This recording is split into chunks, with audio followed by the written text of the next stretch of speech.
Who is your next hire? Episode 241. Are you ready to make your law firm a profit-generating machine that will free up your time and skyrocket your impact? With more than 2 decades of business growth experience and having proven that you can be successful while prioritizing your family and your impact, introducing the Profit with Law podcast. I am your host, the creator of the Firm Differentiator 10X Effect, Moshe Amsel. Well, hello and welcome to another episode of the Profit with Law podcast. I'm your host, Moshe Amsel, and today we're going to continue from episode 239. So if you haven't yet listened to episode 239, go listen to that one first. You can catch it at profitwithlaw.com/239. On episode 239, I discussed when should you hire. How do you know when you're ready? How do you figure out whether hiring somebody is the best next step for your law firm? And when I finished that episode, I said, okay, now that you know whether you need to bring somebody on, now the question is, who is that person? And that is the discussion we're going to have today. So the first thing that I want to highlight or bring to your attention is when we say that you should bring somebody on, you should hire somebody, we do not necessarily mean that you are hiring somebody as a full-time staff member to your team. That person can be a part-timer, could be an intern, could be a virtual assistant, could be a freelance worker to get specific things done, could be somebody that you're finding through something like Law Clerk. There's a lot of options out there in today's world, in our gig economy, that full-time employment in your office is not necessarily the only option that you have. So what that does is it opens up a whole array of possibilities that you may not have had before. You may not have had these possibilities 20 years ago, maybe even 10 years ago. And that creates more variables to your decision, which makes your decision more difficult. And I am not here behind the microphone to make your job more difficult. But I do want to make sure that you know what your options are and you're not making a decision because you don't know that you have another option. If you don't know about these other options and you bring on somebody into your firm full-time and you're taking their salary and trying to add it into your ongoing operating expenses and you cannot afford it, and you're doing this based on what I shared on the last episode in episode 239, and I failed to share with you these other options, and those are really good options for you, then essentially I have created your failure if it doesn't work. So I don't want to be holding that bag, and that's why I want to make sure that you know what those options are in front of you. Now, the other thing to look at is, where do I need help, and what should I be investing money on? Now, Generally, my guidance is hire from the bottom up. In other words, get a file clerk before you get an attorney. Now, I say generally because there's definitely cases where you would go straight to hiring an attorney. For example, you're a billable hour law firm and you're billing yourself at 40 hours a week. Now, I don't know who's doing all the other work, but if you're billing yourself a full work week and you're a billable hour firm, you need another biller. You need somebody else who can generate billable hours for your firm. So hiring somebody at the bottom, hiring a receptionist, hiring a paralegal, hiring a file clerk. Paralegal is a poor example because you could probably build a paralegal. But hiring anybody else, although it would make sense under normal circumstances to bring them on to create room or capacity for you to bill more hours, when you're at your maximum billable capacity, then you probably want to bring another biller on. this is very business model specific. In other words, it's only for hourly billing.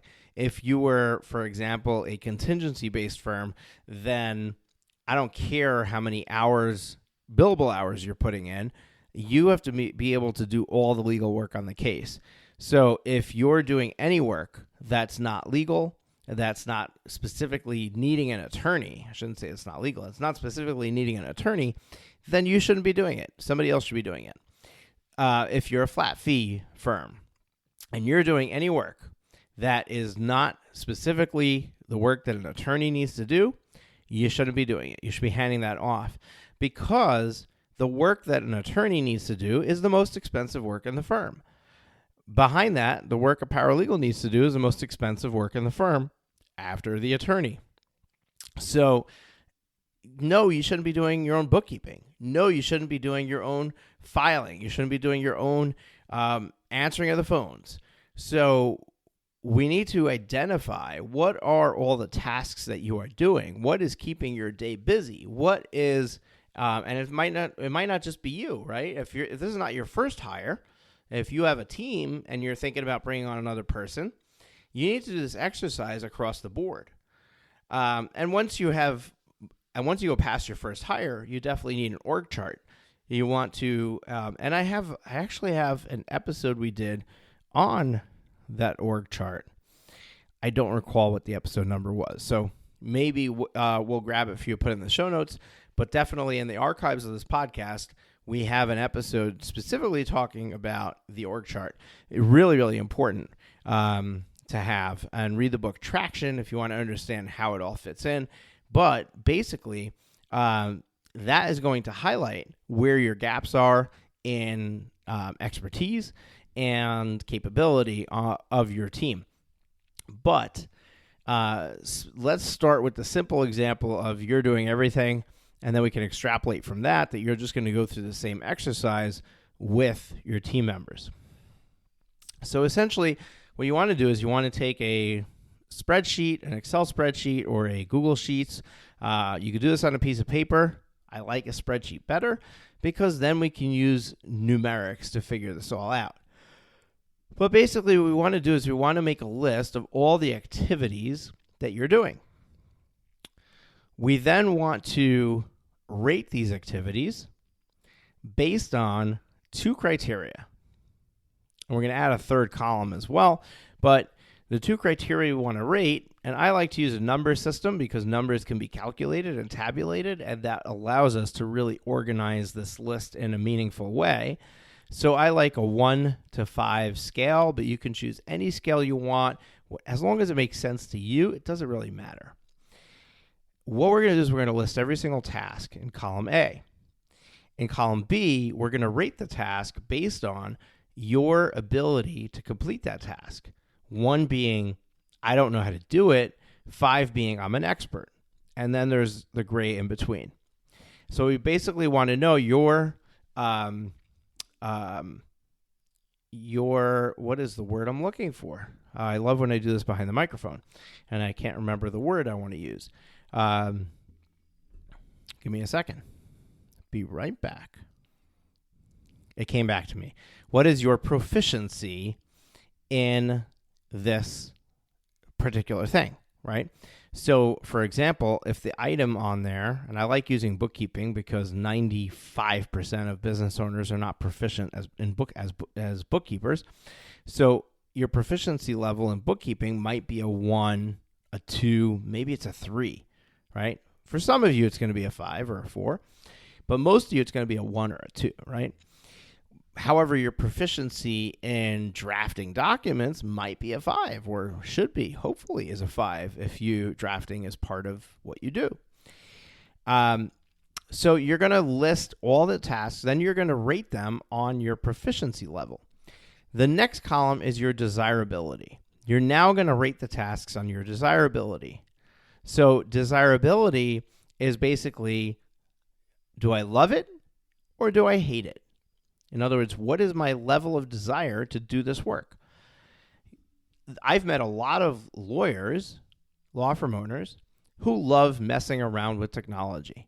So their desire to manage their systems and get them to interconnected and talking to each other and all of that, their desire is high, but their proficiency is low.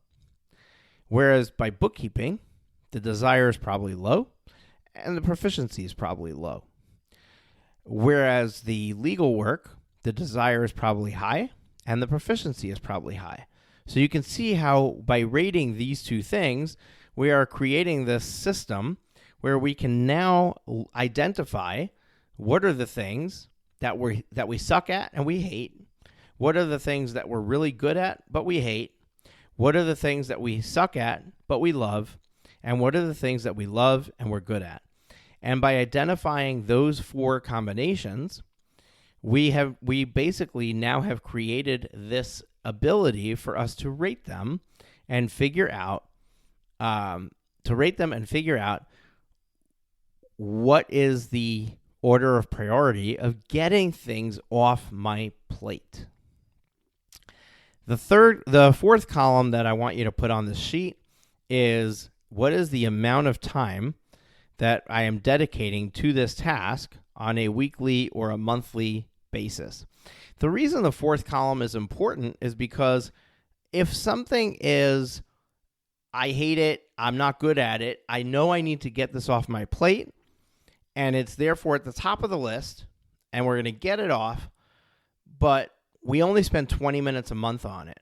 I'm not going to hire somebody to do a 20-minute a month task, a full-time person, right? But, and let's say bookkeeping is the task, right? Let's say my bookkeeping is 20 minutes a month, or even let's just say it's 2 hours a month or 3 hours a month. I'm not going to hire a 10-hour-a-week person to do a 3-hour-a-month task, right? So that will help me determine whether I want to combine that task with other tasks. And now this person is going to not only be doing my answering on my phones and maybe sending out some emails, but they're also going to be in doing my books, my bookkeeping, right? Or I might say, I only need somebody for 3 hours a month for this. I'm going to go and I'm going to find myself a bookkeeping service or a freelance bookkeeper that is willing to do 3 hours of work or is willing to take on my account, and I'm going to pay them to do just my bookkeeping. So it's clear we need to get it off my plate, but there's different options of how I get it off my plate. That's why it's important to have the identification of how much time is invested in this or what is the level of activity needed, because we need to figure out whether we can lump some of these together and bring somebody on who's going to be able to do multiples, or whether we're going to bring on freelancers or outsourced agencies or companies or service providers to do the other pieces. The last thing is, once we have all this list identified and we have the desirability and the proficiency ratings, we're then going to tabulate those ratings. So maybe that goes in column number 4 and we move the time to column 5, or maybe the tabulation goes to column 5. However you want to set it up, doesn't matter, but we want to add the proficiency and the desirability score together. And the reason is because then we can sort the data easily, right? So what we do is we rate it at 1 to 5 on each of them, and now we're going to sort the data by the lowest score to the highest score. And automatically what's going to happen is that we have now created a list of the tasks that are the first tasks are the stinky ones. They're the ones that we probably procrastinate to the end of the world to not do. And they're the things that still have to get done, but we don't like doing them and we're not good at them, so we push them off. And then slowly it's going to increase to the things that we like to do, the things that we want to do, the things that we're good at. And ultimately at the bottom of the list are the things that we love, we're good at it. We're going to hold on to those as long as possible as we grow out our team. The last piece of the puzzle that's not really listed is there's an assumption in this exercise that the thing you get paid for is the thing you love to do, right? So I'm assuming that the billable client work, the attorney work that you're billing out, that is something you want to do and you love to do. The reality is that if it's on this list and it isn't at the bottom and it's somewhere in the middle, then you're probably going to delegate that out sooner rather than later, which means that might dictate that you need to bring on an attorney to do that if it's the legal work, or a paralegal if it's, if it's some of the legal work. Like, let's say you hate drafting, but you love being in court or you love mediation. So if 25% of your time is spent drafting and 75% of your time is spent on mediation, then maybe you need to find somebody to take that 25% off of your plate so you're not doing the drafting. Or maybe you need to find a software solution to automate that and have a piece of software do it for you. Be that as it may, what you end up with is a list of the tasks that need to be delegated, from the most important to delegate, or the highest priority to get off your plate, to the least high priority. Why is it such a high priority to get these small numbers off your plate? The answer is because they are a boat anchor around your productivity. The more things on your plate that you don't know how to do and you have to struggle with and spend more time than necessary on, and the more things on your plate that you don't like to do and you therefore are filling your time with things that you hate or dislike or aren't in love with, the less efficient you're going to be, the less desire you're going to have to do your job. That's why we want to get these off your plate, because they will not only get these things done, but will not only buy you back the direct time you're spending on it, but it will also boost your productivity in the other areas. In other words, it will make you a leaner and better machine, because you no longer have the emotional attachment of these negative items that you had before. So now that we have this list of things that we need to delegate and get off our plate, now we need to start working through them and identifying, can I combine these to a position that one person can fulfill? Whether they come experienced or whether I could train them into that position.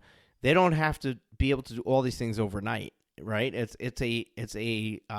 something that can happen over time. In other words, I can have 20 tasks I want the person to do, but if a single person should have the capacity to do all of them, and all of them are trainable items, then I can just hire one person in-house or virtually and start to delegate those one at a time to them until they learn all 20 items.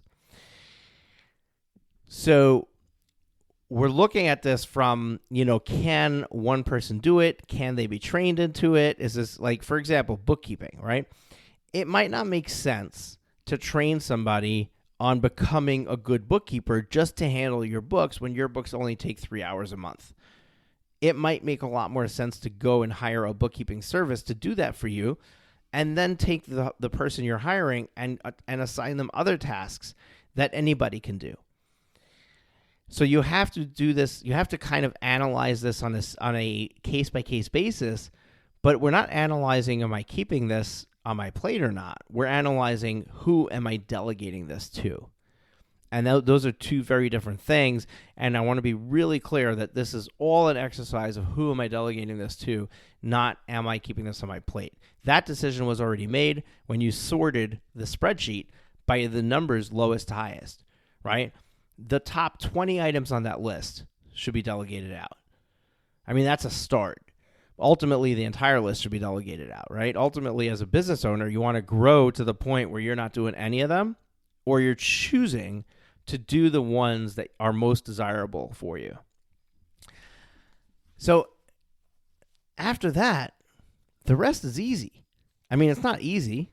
And we can talk about hiring and how to find people and writing a job post, things like that.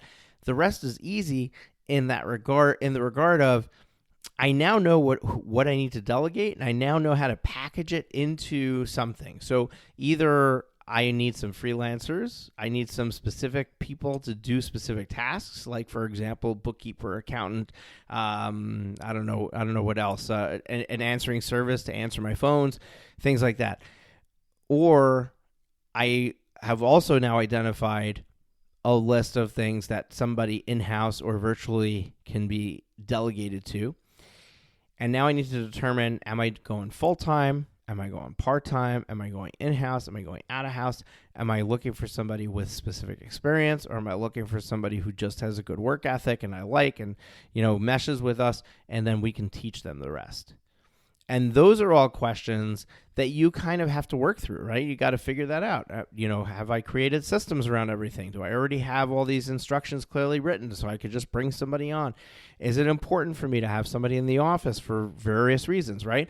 Some people want to have somebody in the office because they also need somebody to prepare stuff to mail out, to open the mail that's coming in, and to greet people when they come for a consult. So if that's the case, if that's the office that you have, then the answer is already made for you. You need somebody in person. If you're running your practice virtually anyway, there's no real reason that you need to have an in-person employee, then hire somebody virtually. You have a lot of options when it comes to who you hire. Now, the lower you go on the list of items, the more likely that there are things that can just be taught to anybody, as long as there's a system for them to follow with clear instructions. So when that's the case, then our partner Get Staffed Up makes a lot of sense. Literally for $1,850 a month, you can have a 40-hour-a-week virtual assistant. They're offshore. They're not in the United States, but they are in your time zone. And although English is usually a second language, their English is very proficient. They're usually highly educated with a bachelor's or a master's degree. These are people who just happen to live in a country where maybe it's less expensive, or they have a tough time finding employment. And Get Staffed Up does a great job of finding them, helping you vet them, helping you choose somebody, and managing that employee over time. And you can get started with Get Staffed Up for a $500 discount. All you got to do is go to profitwithlaw.com/get staffed up. This is not an entire episode to promote Get Staffed Up. It just happens to be, I have 2 employees from them, and it happens to be a wonderful solution because it cuts out a ton of expense from that first full-time hire. So if full-time is where you're going, it is an absolutely incredible option for you. You don't have any of the taxes that you have in the U.S. when you hire somebody who's within the United States. There's no employee taxes. There's no FICA taxes and the unemployment taxes and all of that stuff. So you kind of cut all of that out. Basically, Get Staffed Up charges 1 month to find the person, so it's $1,850 initially, and then $1,850 a month once they do. And if you go to profitwithlaw.com/get staffed up, let them know you heard about it here on the podcast. You get $500 off the initial fee, the initial sign up fee. Anyway, so virtual assistants and or in-house assistants are where I would generally start, unless a freelancer, a specific expert in that specific thing is all you need, then definitely go there. The next place that you can go from a virtual assistant or an in-person assistant is to then look at somebody who is more experienced. And there, now you're looking at a paralegal, or you're looking at an attorney, or something of the sort. So when you start looking there, again, you have options, right? We had Jacqueline Foster here on the podcast, and she runs a virtual paralegal service where you can get a fractional paralegal. You don't have to hire somebody full time. I'm going to go real quick and just do a quick search on what the episode number is with Jacqueline Foster. Virtual Paralegal Services with Jacqueline Foster, episode 122. Profitwithlaw.com/122 is where you can listen to that. A great interview we had with her, and a great solution to bringing on a paralegal, somebody who's more trained, but you're going to pay for what you're getting. So it's going to be more expensive than hiring somebody, for example, through Get Staffed Up. but you don't have to bring them on for 40 hours.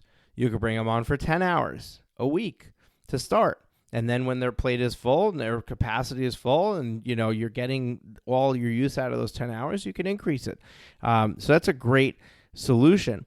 The other thing that you can do is you can go to Law Clerk. So if you're looking for an attorney, then Law Clerk is a great resource for you to get a contract attorney. So we did an episode with Kristen Tyler, one of the founders of Law Clerk, Delegating to Freelance Lawyers with Kristen Tyler, episode 114.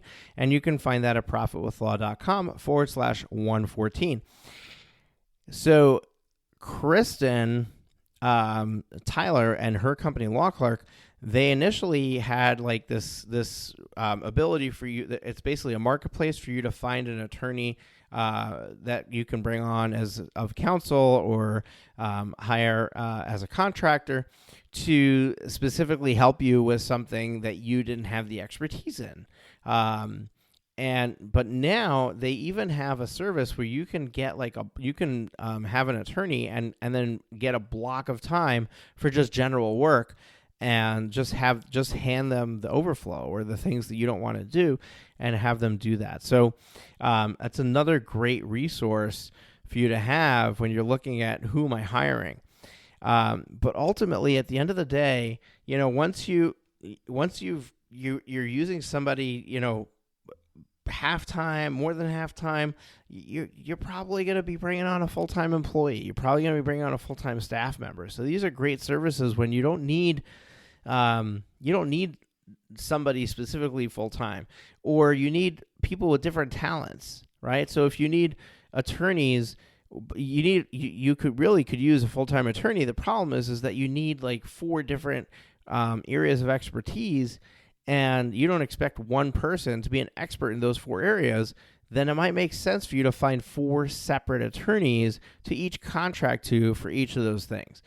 So again, there's no black and white, right or wrong answer on how to do this, but the concept is that we want to hire the least expensive option to get the desired result, and then we move from there.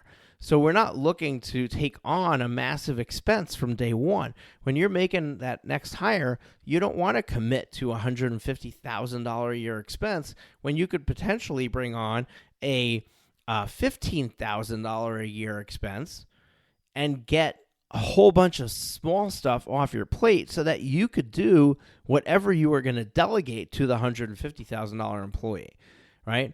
So if you can hold on to the legal work and hand off the all of that lower end work to free up your time to just do the legal work, then you don't have to outsource the legal work.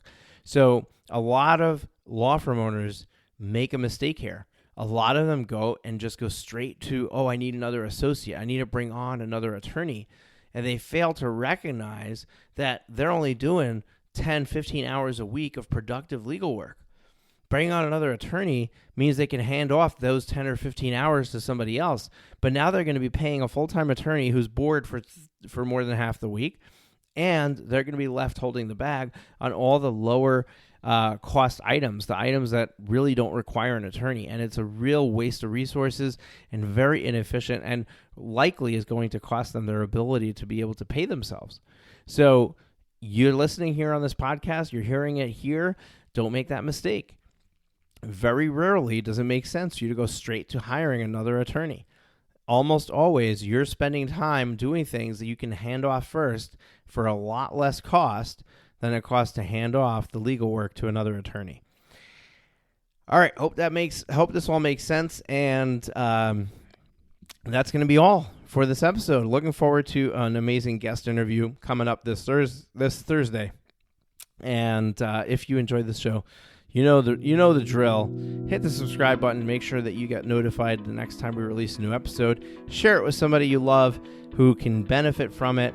And last but not least, if you're really enjoying the show, leave us a rating and review in the Apple Podcast library. We'd love to come up in people's search ratings and have them see some great feedback from our listeners. And I really appreciate you. Appreciate the fact that you tuned in. We'll talk to you soon. Take care. Have you been enjoying the show? We sure hope so. To make sure you never miss an episode, be sure to hit the subscribe button in your podcast player app. Next week, we will be back with more valuable resources and ideas on how to break the mold and take your law firm to the next level.